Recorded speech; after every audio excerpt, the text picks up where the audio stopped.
Approximately 20,000 Russian troops in the southern city of Kherson are currently in a dangerous situation, caught between an advancing Ukrainian army and a river that they have very few ways of crossing.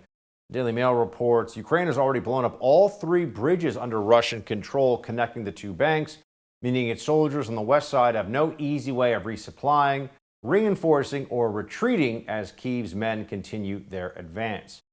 So could this end up being something of Putin's Waterloo, or is it much ado about nothing? Joining me now to discuss, senior fellow at the Foundation for Defense of Democracy's Bill Roggio. Bill, make sense of it all, sir. What's going on here? Hello, Buck. Yeah, it's certainly worth watching here. The Ukrainians have employed the U.S. rocket systems to good effect in the south, and they've damaged the Russian supply lines. It's difficult for them to resupply without these bridges, but not impossible.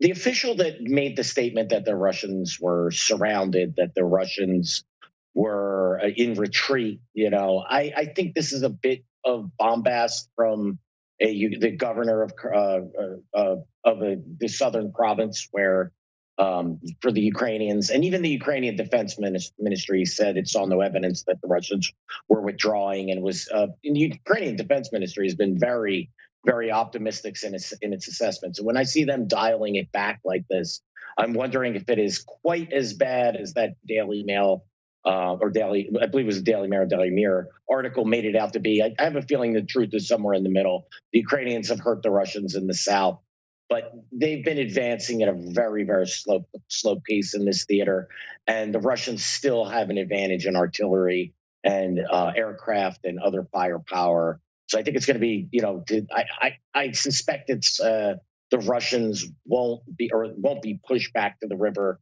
quite so easily by the Ukrainians. Daily Mail is reporting, as we just were discussing, that Russia has, quote, abandoned 20,000 troops near Kherson in the face of this counterattack. You're saying it seems, Bill, that it's not so clear cut as that, right? So here's a Ukrainian combat medic giving updates on how the help from the U.S. and other countries have helped them slow down Russians. Watch this one. Over the last week, the Russians have intensified the shelling, he said, but he added, because of the supply of high-precision weapons from Western allies, the Russians have not advanced at all.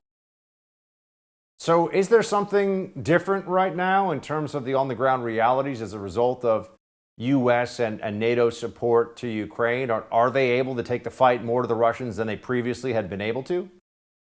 I think the more advanced weapon systems have helped the Ukrainians slow down the Russians in the Donbass. And it all depends on what theater we're talking about here. In the Donbass region, the Russians are still crawling forward, but taking territory. I'm seeing reports, from, when you see anecdotal reporting like from that medic, I've seen reporting from others on other fronts saying this is terrible, we're still outgunned.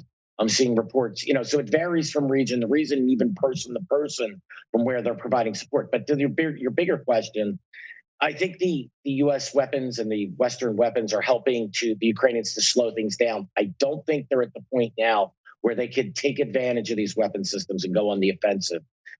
I think that's a bridge too far. You need a lot of armor to do this. You need a lot more artillery than the Russians have.